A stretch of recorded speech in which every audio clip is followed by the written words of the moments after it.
আজ বেরিয়েছি বুড়িমার মন্দিরে পুজো দিতে।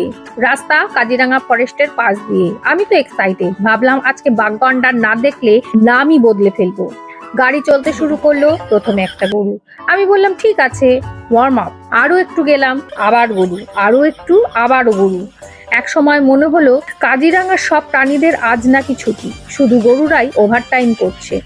তারপর একটা বড় মাঠ, সেখানে আবার গরু, রাস্তার ওপর গরু, রাস্তার পাশে গরু।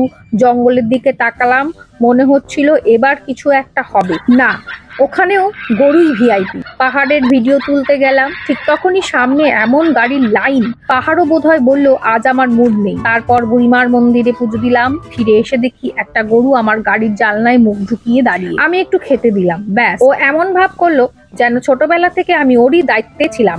গাড়ি চলছে, ও চলছে। তখনই আমার মনে হলো এটা গরু নাকি স্বামীর এক্স, কিছুতেই পিছু ছাড়ছে না। তারপর আমরা খেতে গেলাম। মুরগিটা এমন স্পিডে দৌড়াচ্ছে, মনে হচ্ছে ওর বিরুদ্ধ থেকেও ইএমআই এর টাকা চাইতে এসেছে। আর একটা শালি এমন হাঁটছে যেন পুরো এলাকার ওসি।